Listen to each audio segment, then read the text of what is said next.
The CNBC app. Global market news in one place. Customizable sections and personalized alerts. Stocks tracking, interactive charts and market insights all in your hands. Stay connected.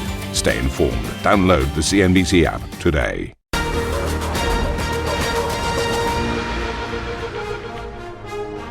Welcome to Squawk Box Europe. I'm Karen Cho with Steve Cedric and Ben Boulos. These are your headlines. President Trump pulls back from the brink, announcing that the US and Iran have agreed a 2-week ceasefire, subject to Iran unblocking the Strait of Hormuz. Oil prices retreat back below $100 a barrel, while benchmarks in Asia rally. The Kospi and Nikkei leading gains on the ceasefire deal. Well, that rally set to extend into the European and Wall Street sessions. Stoxx 50 futures pointing to around 5% higher, whilst the Nasdaq eyes a more than 3% pop. The Israeli Prime Minister Benjamin Netanyahu backs the US ceasefire with Iran, but says the deal doesn't cover its military action in Lebanon. Speaking exclusively to CNBC, Lebanon's economy minister presses for an end to fighting. That Lebanon was forced into this war by parties that are outside of its control. Our demand has always been for a sovereign-led ceasefire.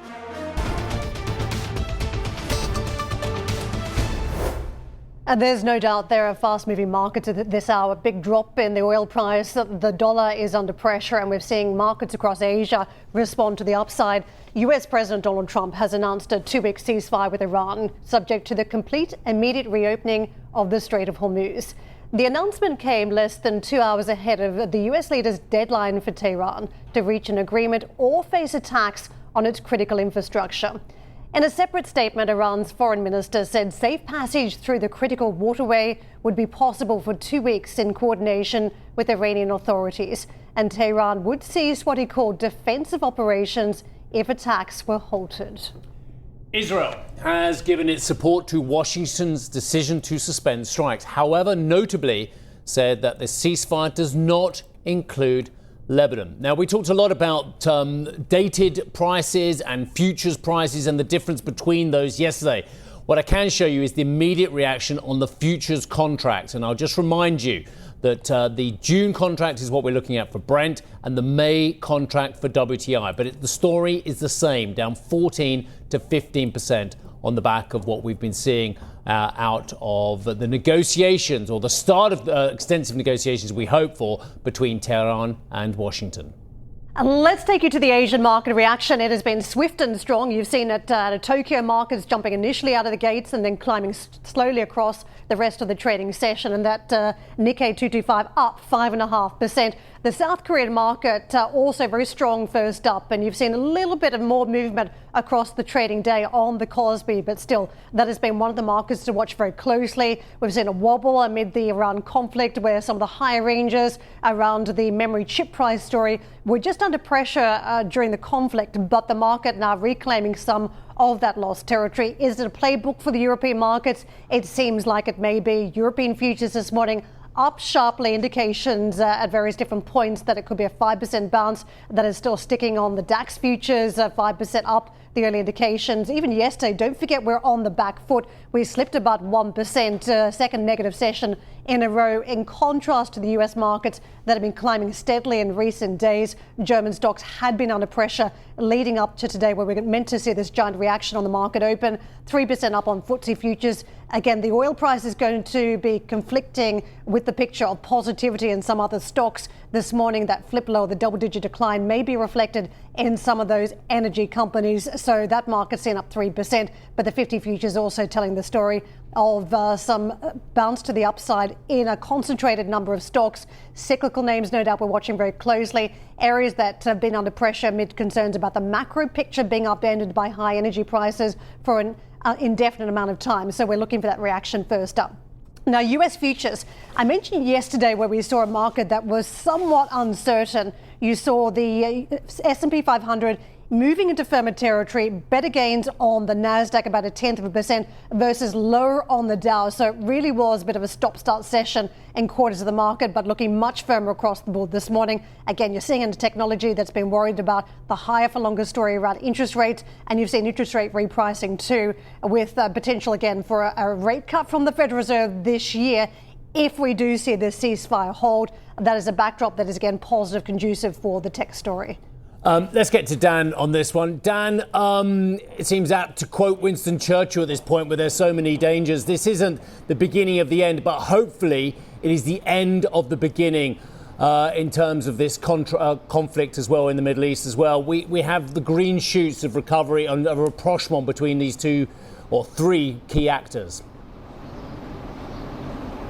That's exactly right, Steve, and that is the big hope in the region this morning as well, after the president announced a 2-week suspension of planned attacks on Iranian infrastructure, and Iran also agreed to open the Strait of Hormuz. And as Karen mentioned, this came with less than 2 hours to spare before Trump's deadline expired tonight. A major breakthrough on day 40 of this conflict, but also important to point out that within hours of this deal being announced, Iran still launched ballistic missiles and drones across the Gulf. The UAE, Saudi Arabia, Kuwait and Bahrain and Qatar all activating air defenses overnight. The Israeli military also issuing early warnings in central and northern Israel as ballistic missiles were identified inbound. And the UAE Defense Ministry also told its public this morning that the sounds they were hearing were air defense systems intercepting ballistic missiles, cruise missiles and drones. So while this ceasefire does appear to be in place, of course, we have seen some signs that perhaps the fighting has continued. However, important to point out that at this point, there has not been any new emergency alerts, at least in the UAE, since this deal was announced. Importantly, inside Israel as well, we're tracking developments. Israel, of course, has confirmed this morning that the ceasefire does not cover Lebanon, where it's been fighting Iranian-backed Hezbollah. Iran had specifically demanded guarantees on Hezbollah as part of any deal, and that demand has not been met. Of course, a big setback for Lebanon and its economy, which had been in recovery mode. Now we have seen up to 1 million people being displaced as a result of Israel's campaign on the ground there. I spoke with Lebanon's economy minister earlier today to get his first reaction to this ceasefire news and to try and understand exactly what it means for Lebanon's economy moving forward as well. Listen in. We're getting mixed signals or mixed reports. Some are suggesting that Lebanon is part of the ceasefire. Others, including from Israel, saying it's not. This is something that we need to be confirming over the next few hours. Obviously, our hope, our demand has always been to end hostilities. We've always felt and believed strongly that Lebanon was forced into this war by parties that are outside of its control. Our demands has always been for a sovereign-led ceasefire where the government itself takes control over arms, over the decision of war and peace, and negotiates a peaceful settlement to this crisis. We will see. Obviously, regionally, very good news. The end of this war is obviously extremely positive, and the hope is that at some point soon, Lebanon would be part of it.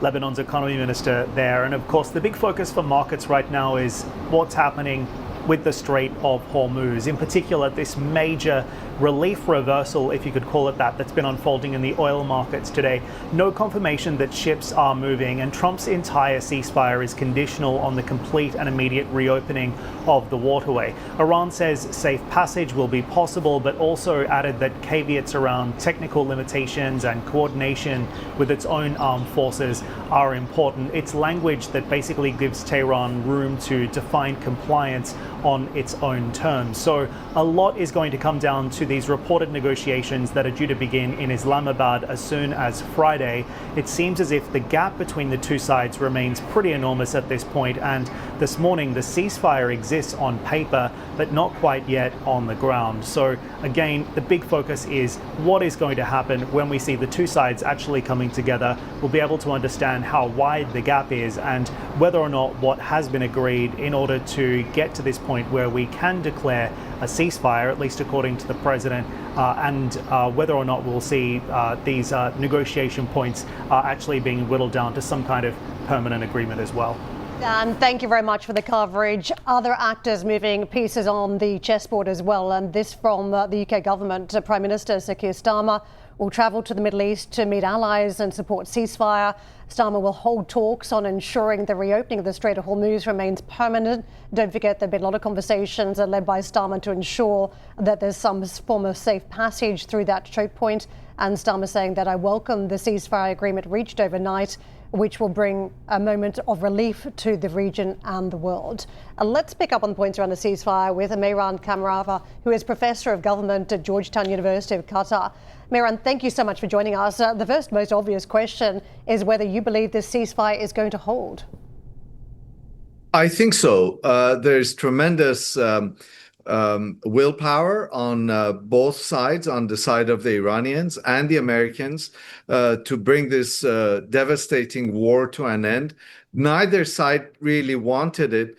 Probably the one party that did not want the war to end is Israel. And we see that Israel has refused to say that the ceasefire applies to Lebanon. So yes, I think the ceasefire will hold because neither the Trump administration nor the Iranians really want this war to continue. Amer, there are big points this morning for markets to try and trade off the back of whether we have a lasting agreement here, but also what happens to the oil price amid any agreement. And the reality is there's been this Tehran toll booth, free passage for Iranian ships, $1 million fee for those that are friendly nations with Iran, and then a closure for others simply cannot move through that strait. If we now see the strait open, it does beg the question at what cost and whether there's still a toll booth there. How are you thinking about the Iranians' grip on that part of the world? Well, the Iranians have hit on something that, as you just mentioned, is both lucrative and gives them strategic leverage. And it would be hard for them to negotiate that away. Probably they will have no choice but to relax on some of the restrictions that they've imposed. But certainly the devil is in the details. And this is one of those sticking points that is going to be debated hotly, no doubt, beginning on Friday in Islamabad. Mehran, the last 24, 48 hours, what do you think it does for America's standing in the world and how it is viewed, not just by its adversaries, but also its traditional partners? Well, one of the things we've seen here in the region is that close alliance with the United States does not necessarily bring you security. If anything, it creates adversaries and it creates problems, and that's nowhere more evident than right here in Doha, where I'm based. So what we've seen over the last 48 to 24 hours, particularly given President Trump's extremely incendiary and violent language on social media, is kind of a wake-up call for everybody, both allies and adversaries, that this is a very unreliable and really unpredictable actor in the White House. And I think everybody has been put on notice. And then, given that this is, for now, merely a pause for 2 weeks, it is not, as far as things stand, a complete, definite end to the war. If someone were to put themselves in the shoes of the Iranian regime, why would they agree to any sort of curbs on their nuclear program long term when they've seen that they have this chokehold, this card that they can play in terms of blocking off the Strait of Hormuz and the impact and the economic devastation that can cause to the rest of the world? You know, you're absolutely right. And one of the things that was evident early on was how Iranians viewed victory.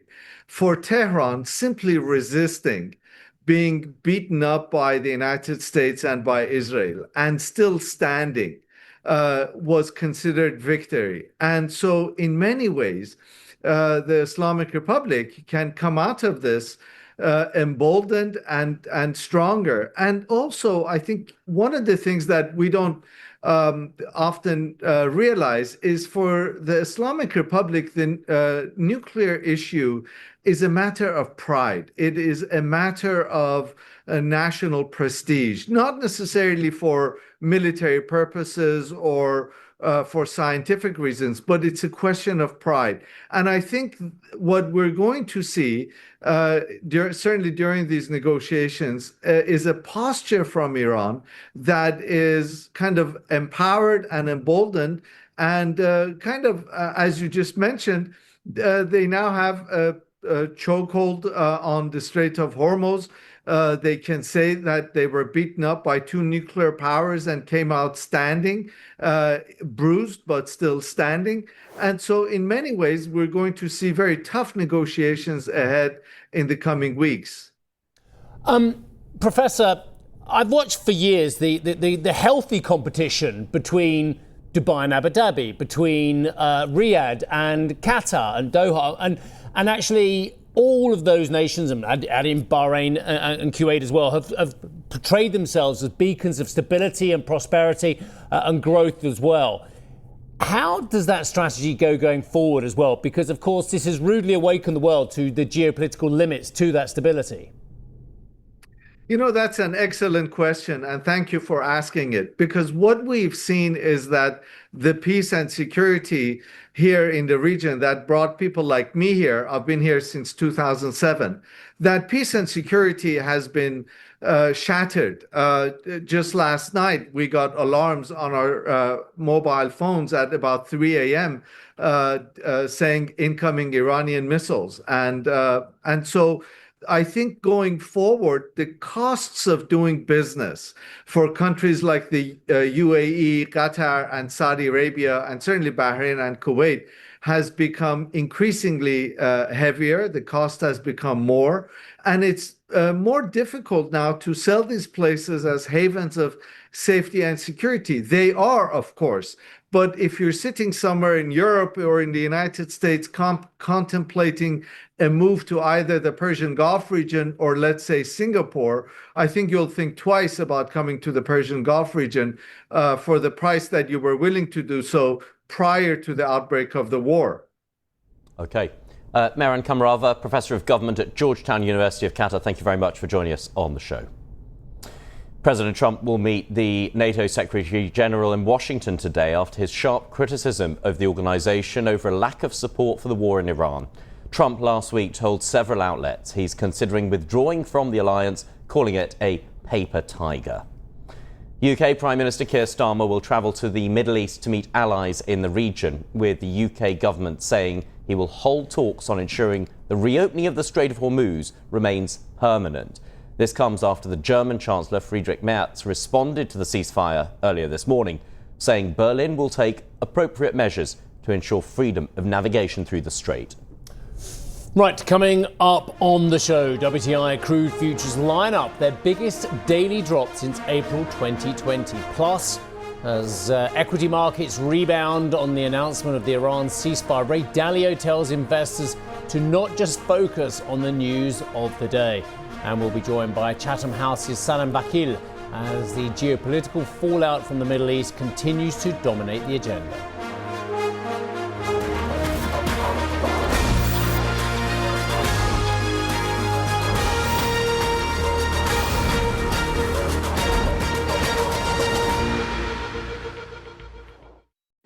Executive Decisions is the new podcast from CNBC, where I ask powerful leaders about their decisions that changed everything. I'm Steve Sedgwick, and here's the CEO of Siemens Energy, Christian Bruch.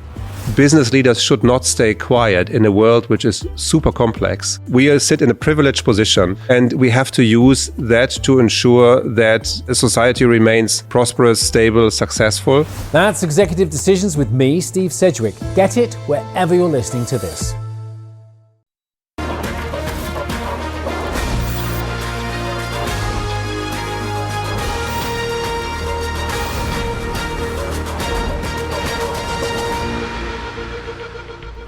Welcome back. Oil prices are sharply lower in the wake of the announcement of a ceasefire between the US and Iran, with WTI on pace for its largest daily drop since April 2020, currently down 16%. Analysts are, of course, tracking how quickly that filters into the physical markets. As we were explaining yesterday, the price for dated Brent The benchmark, which helps set the price for the majority of global oil transactions, hit its highest level on record on Tuesday at just over $144 a barrel, signaling strong demand for more immediate supply of oil. Now, there is still uncertainty around what the US-Iran ceasefire will mean in practice for vessels transiting the Strait of Hormuz.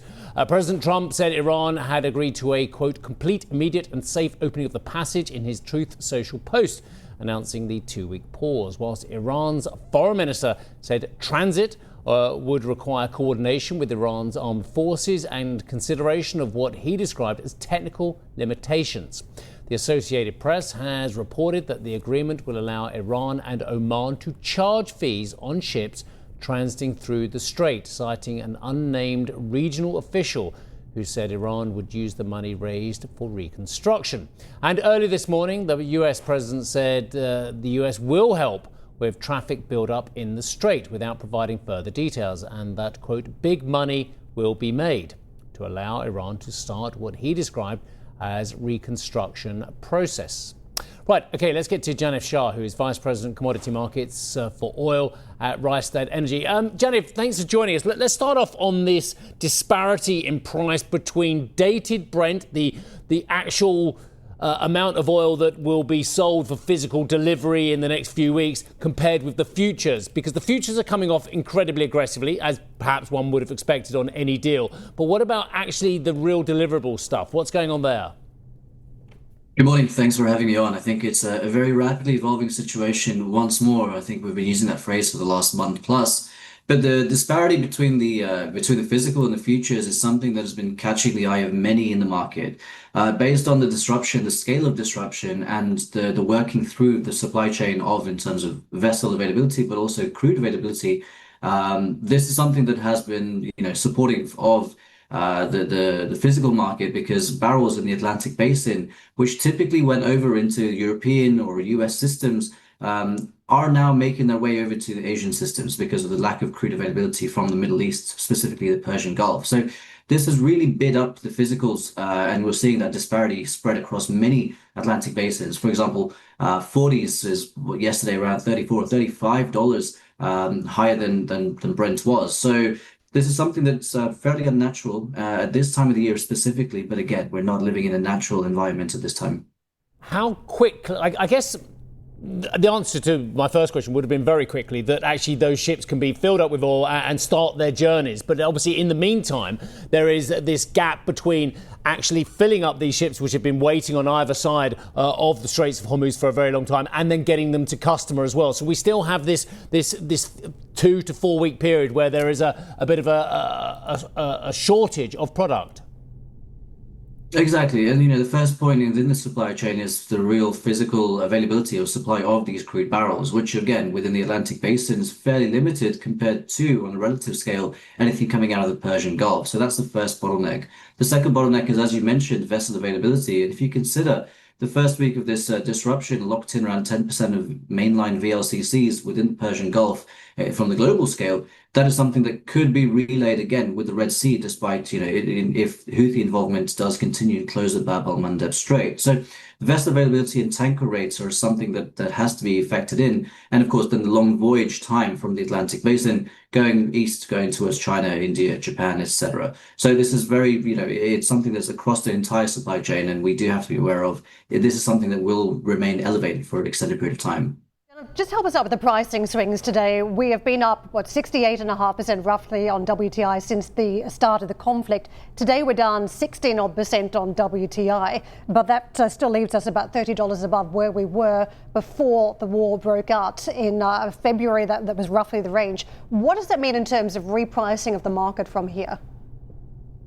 Well, this ceasefire is just a potential ceasefire, and the details are being, let's say, ironed out, and everyone's reading the fine print. And that's really where the market will be looking at upon opening today. I mean, it's already open within the Asian space, but considering where prices are, it's not just Brent, WTI, and a few other crude benchmarks, but it's also products which have fallen by a similar 14-15%. The real drop, though, is within the backwardation M1, M3 for all products and all crudes, where we've seen up to 40 or 45% of a drop, because the prompt month M1 is something that has de-escalated considerably because of the ceasefire deal that has been put on the table. So it just shows how, let's say, lucrative any headlines are on the downside risk of prices because of the huge geopolitical risk that has been built up over the last 5 or 6 weeks. John, in terms of this 2 weeks, I just want to talk about the timescales. We have this 2-week ceasefire that's been agreed. What can be done in terms of the oil market in that 2 weeks, in terms of getting facilities back up to speed, positioning ships? Because no one's going to want to start making moves until they are absolutely certain that they are going to be able to get the oil through the strait, are they? And that is the absolute key point, right? Vessels and insurers are going to be more on the side of caution in the early phases. But if there does look like the ceasefire will hold, and let's say the mines within the waterways are not activated, that is something from a consumer confidence level that will allow for more vessel flow and availability of material to go into the global market. The other aspect of this is from the supply angle within assets that have been shut in the Persian Gulf, from Saudi Arabia, UAE, Qatar, Kuwait, etc., which some have a tier system, right? The tier 1 having the shortest cycle to come back online and be available for the market, and tier 3 being the worst or the longest. So there is a fair amount of volume in that tier 1 bucket from the asset level, which can come online within the next 2 to 3 weeks. But again, it's now dependent on the backlog that is available to be shifted out of the Persian Gulf and the consumer basis within the Asian space to take those barrels. Genev, thank you very much for joining us today. Genev Shah, Vice President, Commodity Market Oil at Rystad Energy, on the back of what is, again, a ceasefire deal that the market's looking at closely, how to reprice. Now, the UK natural gas reaction, this is what it looks like this morning, sharply lower, 18% reversal is what we're witnessed. So the market, again, hoping that the ceasefire will hold. You're seeing very swift moves afoot. Gold has been fascinating as well. Don't forget, not performing like a true defensive amid the conflict. You've seen it selling off, well off the 5,500 that we saw from the January levels. But this morning we are seeing an improvement. It's put on about 3%. So almost the inversion of what you would typically see. Safe havens are meant to go up in a moment of conflict, sell off when you see any resolution, and it's been really performing in the opposite way. So 4,860 this morning as gold recovers territory. Don't forget, the other big moving part here is that the US dollar is on the back foot, and we're also talking about whether we could see the potential for some of the increases in the US interest rate story to be impacted by what we're witnessing. That was the computer kicking in there. We've got a robotic computer, and it's actually... This is the danger with AI. Yeah. We have a robotic... This is the problem. Bring people back, I say. There's 5 cameramen. We had a robotic computer that just went camera that just went rogue. Yeah, it's on one of our busiest... Started hitting the other cameras. It's on one of our busiest days of the year. We're relying on technology in the studio, and this is, I think, the first time we've seen that happen live. The robots taking control of themselves. Let's not get derailed from the Bitcoin price too. It's near the crash zone. I mean, they can come for me first before they come for you. That's why we put you there. Yeah, I know. Now I realise. Yeah, it's okay. I think we're back, and the computer is now working again. Let's just take you to the Bitcoin price. We are seeing not huge reaction so far in Bitcoin. But don't forget, it was falling from the start of the year. There was talk of a crypto winter, already concerns, actually a little bit of movement now, picking up just over 3%. But again, from what has been a fairly flat to low base in the last number of trading weeks, we'd actually see more resilience in the Bitcoin price versus gold amid the conflict.